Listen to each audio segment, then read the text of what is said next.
Assalamualaikum warahmatullahi wabarakatuh. Selamat malam, salam sejahtera, salam kebajikan, namo buddhaya, Om Swastiastu untuk kita semua. Pertama-tama, marilah kita panjatkan puja dan puji syukur kehadirat Allah Subhanahu wa taala, Tuhan yang Maha Esa. Oleh karena kita bersama semua malam ini bisa menghadiri hajatan Bapak AKBP Leonard Sinambela, salam kenal Pak, SIK, SHMH. Kemudian malam ini juga istimewa karena kita akan memanjatkan doa bersama demi keamanan, ketertiban, dan menjaga kerukunan kebinekaan di wilayah hukum Blitar Kota, terutama pasca pemilihan atau pilkada. Kemudian sebelum itu semua, yang pertama-tama yang kita hormati, kita banggakan beliau Bapak Kapolres Blitar Kota, Bapak Wali Kota, salam kenal Pak. Kemudian Pak Dandi Mato yang mewakili Forum Komunikasi Daerah FKUB, kemudian segenap tokoh agama dari paroki, pimpinan gereja, kelenteng, masyarakat Hindu Dharma, pimpinan masyarakat Buddha Theravada, serta tokoh agama, tokoh masyarakat, dan segenap rekan-rekan saudara saya di jajaran Mapolres Blitar Kota. Alhamdulillah saya diperkenankan hadir ke tempat yang berbahagia ini untuk kedua kalinya. Salajengipun salawat ma'assalam mari senantiasa kita haturkan kepada junjungan kita Nabi Agung Muhammad SAW, karena beliaulah kita belajar menjadi manusia, menjunjung tinggi kemanusiaan, mencintai tanah air kita, serta lebih menomorsatukan kebersamaan, kerukunan, dan kemanusiaan. Bapak Ibu, rekan-rekan yang berbahagia, banyak di antara kita yang kurang bersyukur atas nikmat berupa Indonesia. Indonesia ini salah satu nikmat, anugerah, pemberian Tuhan yang paling agung. Kita tidak pernah meminta.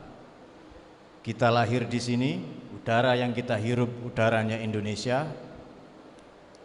Air yang kita minum, makanan, tumbuhan atau tanaman yang kita konsumsi semuanya tumbuh di Indonesia. Itu artinya darah kita, daging kita, ini semuanya Indonesia. Adalah tidak bijaksana, adalah sangat keliru kalau kita kemudian menolak kenyataan bahwa kita Indonesia dan mohon maaf kepingin menjadi selain Indonesia. Misalnya, mohon maaf, kepingin menjadi Arab, kepingin menjadi Barat misalnya, kepingin jadi Eropa dan lain-lain. Padahal kita lahir di Indonesia.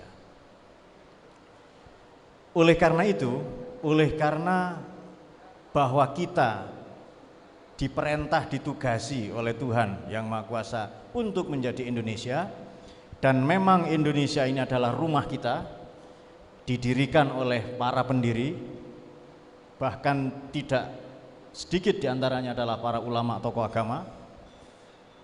Mereka, para pendahulu kita itu berbesar hati untuk tidak menjadikan Indonesia sebagai nation, sebagai religion state, negara agama, tetapi menginginkan Indonesia menjadi negara bangsa.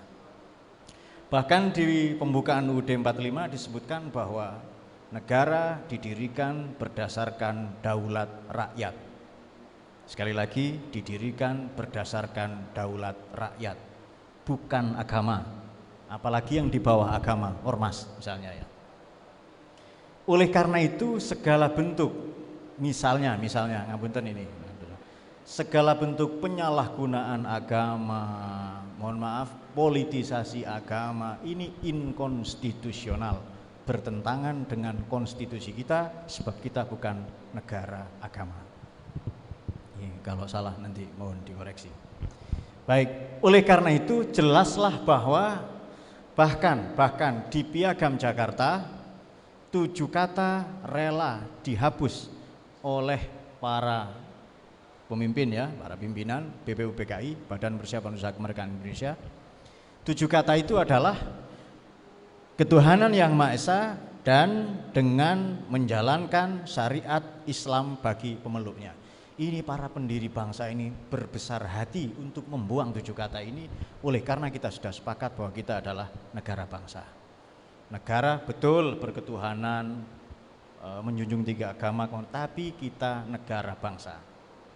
Maka jelaslah kalau merujuk kepada momen bersejarah yang baru saja kita peringati, yakni Sumpah Pemuda, nanti disusul 10 November ya. Sebelum Sumpah Pemuda sebenarnya ada resolusi jihad ya.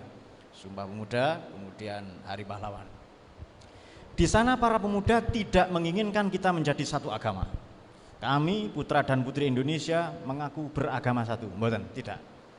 Mereka para pemuda itu, para inspirator kita itu menginginkan kita menjadi satu bangsa, satu bahasa, satu tumpah darah atau satu tanah air, yakni Indonesia. Oleh karena itu jelaslah bahwa Indonesia kita ini, kan enggak usah repot-repot bicara nasionalisme, enggak usah. Pokoknya Indonesia ini rumah kita. Bapak ibu kita dulu, pendahulu kita yang mendirikan. Siapapun yang mau merusak ini, kita jaga bersama-sama. Tentu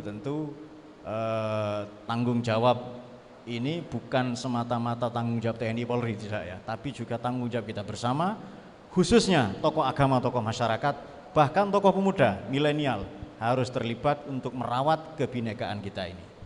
Baik, saya mohon maaf ini menyebutkan dalam kitab suci saya ini Pak, mohon maaf. Allah berfirman misalnya, Bismillahirrahmanirrahim, Atiullah wa atiur rasul wa ulil amri minkum. Taatlah kalian semua pada Tuhan dan Nabi dan para pemimpin di antara kalian.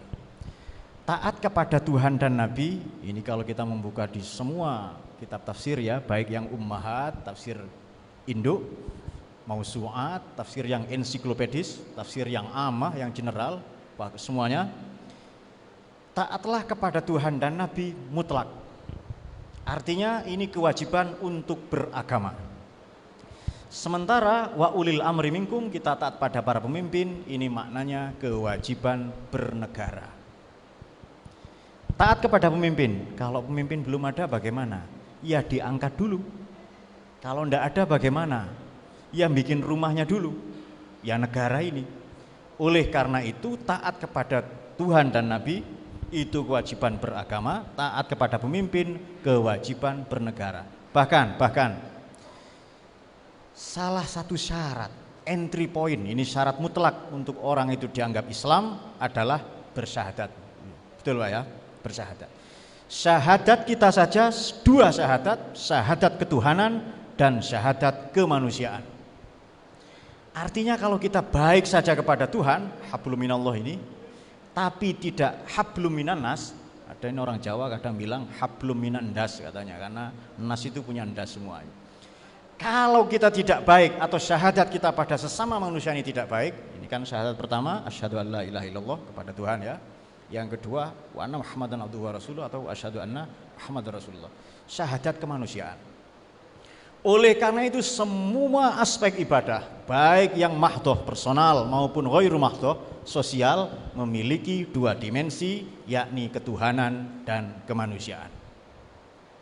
Kalau baik saja kepada Tuhan tapi kepada sesama umat manusia tidak baik, maka gugurlah syahadat kita tadi. Belakangan ini banyak orang, saudara kita sendiri yang terpapar radikalisme, fundamentalisme, mula-mula intoleran, menganggap pendapatnya, mazhabnya yang paling benar. Belakangan ini tidak sedikit saudara-saudara kita yang ingin menyenangkan Tuhan, membuat Tuhan ridho. Itu kan tujuan beragama itu kan, membuat Tuhan senang lah itu. Tapi caranya dengan menyakiti sesama umat manusia. Teror misalnya, intoleran, gampang mengkafir-kafirkan yang berbeda itu. Padahal itu mutlak domain Tuhan.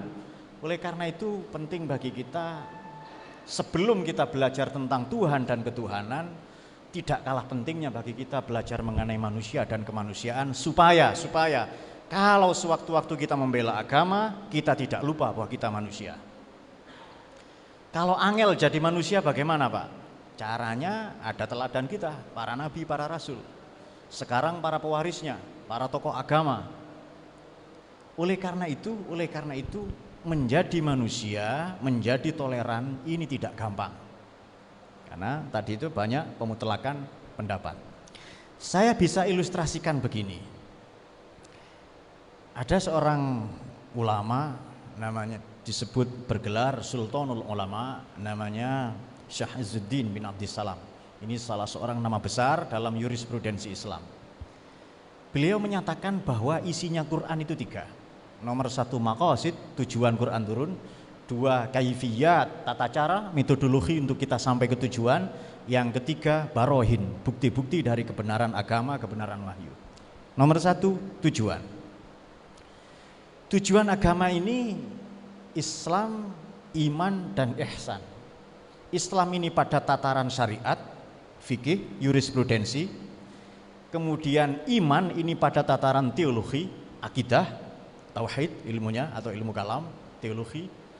Tokohnya disebut teolog. Dan yang ketiga ihsan, ini tataran moral.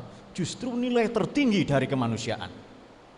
Itu adalah moralitas itu sendiri. Bahkan Nabi Muhammad itu tidak diutus beliau kecuali untuk memperbaiki moralitas itu. Nah, itu tujuan.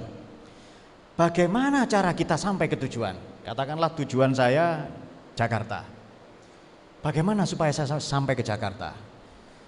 Kalau saya tidak punya kendaraan pribadi, tidak bisa atau demi keselamatan, saya bisa mengikuti moda transportasi umum. Pesawat terbang, kereta api, bis, atau kapal laut mungkin ya kalau dari Surabaya. Ikut moda transportasi umum ini dalam bahasa agama bermazhab. Mazhab ini ya. Nah, adalah keliru kalau kita naik pesawat terbang lantas mengkafirkan saudara kita yang naik bis. Sebaliknya yang ikut transportasi bis misalnya justru membid'ah syirikan, justru mengkafir-kafirkan yang naik kereta api. Belakangan ini banyak terjadi seperti itu. Jadi pemutlakan pendapat, menganggap pendapatnya paling benar dan mempersetankan pendapat yang lain. Padahal sama-sama ingin menuju Tuhan ini. Hanya saja caranya beda ini. Satu kereta api, satu naik bis, mungkin satu kapal laut, dan seterusnya dan sebagainya. Apa bukti bahwa agama itu benar? Ini pernyataan Syed Hussein Nasr. Agama mutlak benar. Apa saja? Ini pendapat beliau ya, bukan pendapat saya. Kalau agama salah, pembawanya salah, nabinya salah. Berarti Konfusius salah, Lao-tzu salah, itu. Yesus salah, semuanya salah nanti itu. Kalau agama salah, pembawanya salah, dia Tuhan yang mewahyukan agama juga salah.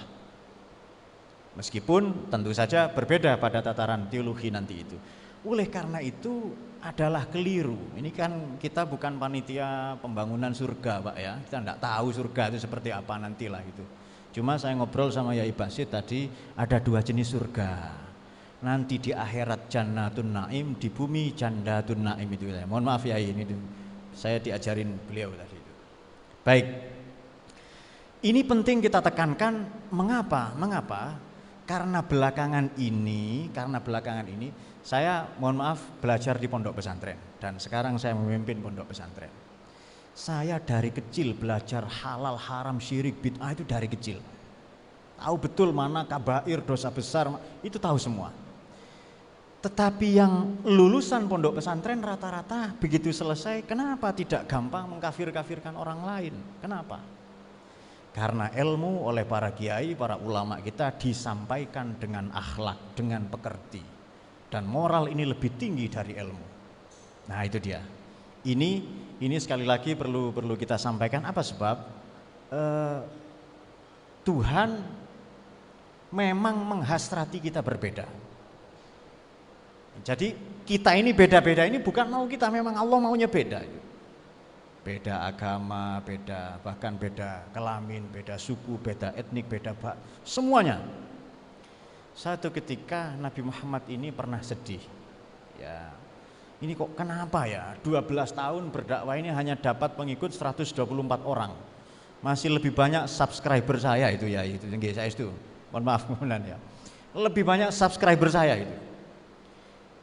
Maka beliau mengeluh. Jadi bermunajat kepada Tuhan. Tuhan menjawab begini. Fala'allaka bakhi'un nafsaka ala atharihim, ini ada di surat Kahfi ya. Illam yu'minu bihadzal hadithi asafa. Apa engkau akan kecewa, menyakiti dirimu sendiri kalau mereka tidak beriman kepadamu? Muhammad, lau sya'a wa lau sya'a rabbuka la amana kullu man fil ardi jami'an. Kalau Tuhanmu mau semuanya jadi pengikut kamu. Afa anta tukrihun nas hatta yakunu mu'minin. Apa engkau akan membenci orang-orang sampai mereka menjadi beriman, menjadi pengikutmu? Jadi memang Tuhan menghasrati kita berbeda. Memang maunya Tuhan kita ini beda ini. Jadi bukan karena apa ya, memang sudah God given, sudah gawan bayi kita ini beda. Beda etnik, beda suku, beda bangsa dan lain-lain. Oleh karena itu Indonesia ini mari kita rawat bersama-sama dengan apa yang kita punya, dengan cara yang kita bisa.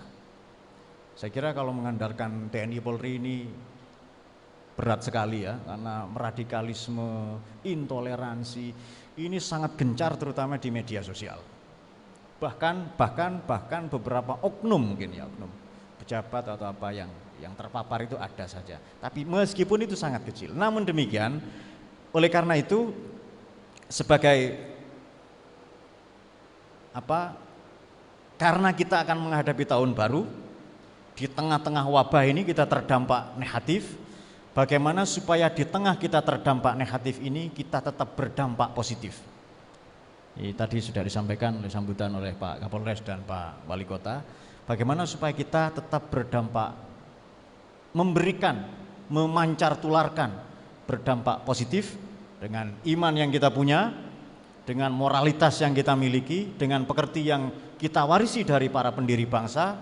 Bagaimana supaya kerukunan, keamanan, ketertiban ini kita jaga bersama-sama. Caranya bagaimana? Ya ada, saya sampaikan beberapa tips.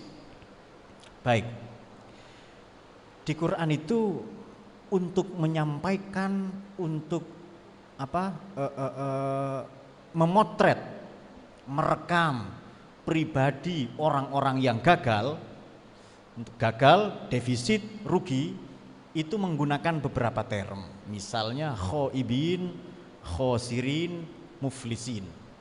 Muflis ini bangkrut, khosirin rugi, kemudian khoibin gagal. Saya mau mengambil satu saja. Gagal bahasa Arabnya, bahasa Qur'annya, Qur'an itu ada 2700 kosakata dengan berbagai perubahan bentuknya. Gagal di Qur'an itu bahasanya adalah khoibin atau khoba. Khoba disebutkan 4 kali, khoibin 1 kali. Huruf kho disebutkan di Quran 2474. Ini kalau ada yang mau tahu referensinya di Fununul Afnan, Mufradat Al-Fadhul Quran, Maqayisul Lughah, Basairu Dzawi Tamyiz, itu di kitab-kitab, di buku-buku sudah ada. Baik. Khoibin ini dalam bentuk personal pronoun atau kalau pernah ngaji isim fa'il. Siapakah orang yang gagal? Wayang qalibu khoibin, mereka yang kalah sebelum berperang. Ada bencana, ada musibah, sudah galau, putus asa. Itu bahasa milenial ya, galau itu ya. Padahal di surat Hadid disebutkan begini, kalau kita ditimpa musibah, ini musibah banyak Pak ya, tidak hanya musibah fisik di luar diri kita, bahkan musibah rohani. Likaila ta'saw ala ma fatakum wala tafrahu bima atakum. Wallahu la yuhibbu kulla mukhtalin fakhur ya. Kalau kita likaila ta'saw ala ma fatakum. Ayat sebelumnya bunyinya begini, ma asaba min musibatin fil ardi wala fi anfusikum illa fi kitabim min qabli an nabraha inna fi dzalika 'alallahi yasir likaila ta'saw. Tidaklah satu musibah pun di luar diri kita, di dalam diri kita, kecuali sudah ditetapkan di mega servernya Tuhan, di Lauh Mahfudz itu. Dan itu mudah sekali bagi Tuhan. Tujuannya apa? Bencana ini, misalnya pandemi ya, atau musibah apa saja, kita pasti mengalami itu semua. Likaila ta'saw, agar kita semua tidak putus asa, hopeless dengan kegagalan, Wala tafrahu, dan tidak bangga dengan pencapaian. Ini teori, ini rumusnya. Kalau berhasil tidak bangga, cepat ditingkatkan. Kalau gagal tidak putus asa, cepat move on. Likaila ta'saw ala ma fatakum wala tafrahu bima atakum. Wallahu la yuhibbu kulla mukhtalin fakhur. Supaya kita tidak putus asa dengan kegagalan dan tidak jumawa, tidak pongah dengan prestasi, dengan pencapaian. Nah, ini jadi ciri orang yang visioner di Quran itu, wal tanzur nafsum ma qaddamat lighad, future oriented, orientasinya ke depan, cepat pindah, cepat beranjak dari situasinya saat ini. Itu ciri pribadi yang sukses, yang visioner. Apa itu? Kalau gagal cepat bangkit, kalau berhasil cepat ditingkatkan, jangan euforia. Ya, kita kan sudah pilkada kan ya, kalah menang itu urusan. Setelah itu kita Indonesia lagi itu. Silahkan beda partai, silahkan. Beda pendapat, beda pendapatan saja kan boleh nggak Pak Wali dan Pak Wali? Boleh kok, apalagi cuma beda pendapat. Baik, saya sebutkan. Nomor 1, kalah sebelum berperang. Nomor 2, itu disebutkan dalam kata kerja. Tadi yang disebutkan dalam kata benda cuma 1, dalam kata kerja 4. Nomor 1, waqad khaba man dassaha. Merugilah orang-orang yang mengotori nuraninya, pribadinya, jiwanya. Ini kata seorang ahli tafsir kontemporer, Syekh Wahbah Zuhaili, adalah mayyahtamil tahdziba nafsi. Orang yang mengabaikan pendidikan pekerti, mengabaikan pendidikan karakter. Jadi betul kalau pemerintah punya misi revolusi mental itu sekarang. Betul supaya karakter kita yang diperbaiki. Ilmu itu ada jenjangnya. Tapi kalau jujur itu enggak ada fakultasnya. Jujur, amanah, tabligh, transparan, ya. Itu memang kita belajar bahkan sejak sebelum lahir itu. Sifat pekerti-pekertinya para nabi itu ya. Siddiq, amanah, tabligh, fatonah. Jadi kita sudah diciptakan suci, baik, tapi kemudian dikotori. Ini juga disampaikan dalam ajaran Lauzu ya. Disampaikan dalam ajaran Lauzu, bahkan juga disampaikan dalam Matius. Ya mohon maaf karena saya belajar di sekolah Katolik ya. Dan saya biasa hidup begitu itu. Berbeda dengan yang sudah sangat biasa dan tidak ada persoalan sebenarnya itu. Cuma baru-baru ini saja di momen-momen tahun politik biasanya ada gorengan-gorengan. Baik. 2. Wa khaba kullu jabbarin anid. Gagallah, rugilah, terlemparlah, terjerembablah orang yang jabbar, sewenang-wenang karena suami, karena pemimpin misalnya. Karena kepala rumah tangga, karena guru, karena dosen misalnya, sewenang-wenang ke mahasiswanya misalnya, dan lain-lain. Jabbarin anid, orang yang jumawa, sewenang-wenang, dan anid, tidak peduli. Kita baru saja menyaksikan peristiwa yang sangat indah ya. Jadi Pak Kapolres menggendong anak yatim itu. Jadi ciri orang gagal yang pertama kalah sebelum berperang, yang kedua yang mengotori dirinya sendiri, yang tadinya fitrah suci itu, nature kita memang suci dari Tuhan itu. Yang ketiga semenang-menang, jumawa dan tidak peduli. Yang keempat waqad khaba man hamala zulman, yang zolim, yang aniaya pasti kalah, pasti gagal itu. Cepat atau sangat cepat, pasti itu. Ini teori umum. Jadi silahkan lalim ya, zolim kepada diri sendiri, kepada keluarga, kepada anak, misalnya kepada murid, kepada apa saja, kepada teman, bahkan zolim ke tumbuhan, tidak menjaga ekosistem misalnya, dan lain-lain. Itu pasti kalah itu. Kemudian saya ingin menutup pembicaraan ini dengan memaknai jihad. Nah ini jihad sekarang itu apa sih, ke orang banyak? Ini sering kali ya, mohon maaf ya Pak Kapolres, Pak Dandim, ini Pak Wali, banyak sekali orang bertanya jihad ke saya. Jihad ini di Quran disebutkan 48 kali, banyak. Kemudian ada yang redaksi atau ajakan term mengenai jihad ini ada terkonsentrasi di surat Taubah. Ada wajahidu fi sabilillahi bi amwalikum wa anfusikum. Ayo berjihadlah kamu di jalan Tuhan dengan amwal, modal, kapital, sumber daya ekonomi, dan anfus. Anfus ini totalitas diri kita. Ini diulang 7 kali. Jahidu fi sabilillahi bi amwalikum wa anfusikum 7 kali, 6 kali di surat Taubah, Satu lagi di surat Tahrim, tapi dimulai dengan ya ayyuhalladzina amanu tubu. Hai orang-orang beriman, bertobatlah. Kenapa jihad ini terkonsentrasi di surat Taubah? Kenapa? Karena manusia sering keliru memaknai jihad. Maka Allah letakkan di surat Taubah itu. Ini monggo diperiksa ya, karena saya mengampu salah satu kajian tafsir tematik di salah satu kanal yang tidak usah saya sebutkan lah. Pokoknya itu setiap minggu sore ditayangkan di 194 negara, ditonton 1,7 juta orang. Saya minggu sore ngaji tafsir itu, tafsir maudhu'i, tafsir tematik. Baik. Jihad ini maknanya dua, tokoh dan masyaqqah. Tokoh ini energisitas, daya. Kita punya daya pikir, daya nalar, daya kalbu, daya fisik, sumber daya yang lain. Yang kedua masyaqqah, jihad ini berat maknanya. Aneh ya, kenapa jihad ini justru dengan amwal dan anfus. Anfus ini totalitas kita. Apa harus perang Pak? Apa harus angkat senjata? Ini banyak orang tidak tahu. Nabi Muhammad perang 30 kali, selesai dengan negosiasi perundingan damai 21 kali, perang cuma 9 kali, jatuh korban masyarakat sipil 3.000 orang, ekspansi militer 54 kali. Nabi tidak pernah perang di tengah kota, melarang anak kecil ikut perang, ibu-ibu, mohon maaf kaum difabel, orang tua, kenapa?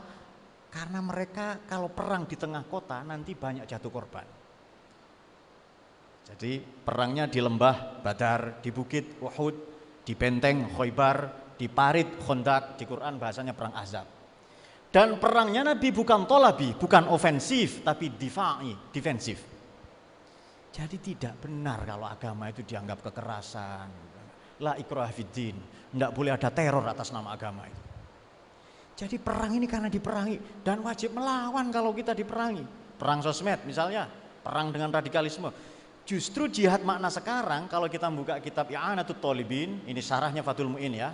Ini dipelajari di pondok-pondok. Jihad itu sekarang maknanya iskan, ngasih tempat tinggal, it'am, ngasih makan, ujratut tamrid, ngasih biaya kesehatan, terutama di Covid ini. Ngasih beasiswa, itu jihad sekarang. Kenapa? Karena di Quran memang ada ayat perang musayifah, ada ayat musalimah, ada ayat damai. Pertanyaannya, perang dalam rangka apa, damai dalam rangka apa? Nah, semoga ini penjelasan singkat memberikan ya sedikit inilah ya insight bahwa tidak benar agama ini agama perang, tidak benar. Ini agama kemanusiaan. Silahkan Anda baik kepada Tuhan tapi buruk kepada manusia, itu nol sama sekali. Karena memang sholat saja itu ketuhanan, takbir ketuhanan, salam kemanusiaan. Bahkan lewat kuburan saja, lewat orang mati kita mengucapkan assalamualaikum. Kepada tetumbuhan, Nabi kita ini Nabiur Rahmah, Nabi yang penuh cinta kasih. Di penaklukan Mekah, ini 100.000 orang menyatakan Islam, masuk Islam, apa pidato Nabi? Al-yaum laisa yaumul malhamah, ini bukan hari pembantaian. Walakinnal yaum yaumul marhamah, ini hari kasih sayang. Saya ulangi, ini pidato Nabi ini. Ini bukan hari pembantaian, ini hari kasih sayang. Antum tulaqo, kalian bebas. Mau Islam monggo, di agama sebelumnya monggo. Jadi ini sebenarnya yang jarang disampaikan. Oleh karena itu saya mengingatkan pada diri saya sendiri, rumah kita semua, Indonesia ini rumah kita.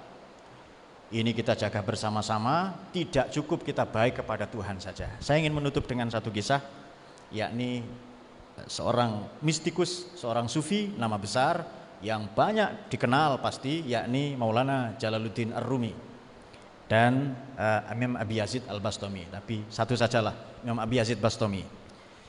Beliau ini qa'imul lail, sha'imun nahar. Malam itu tahajud 300 rakaat, Pak. Saya saja tidak kuat itu ya itu. Malam tahajud, sholat malam 300 rakaat.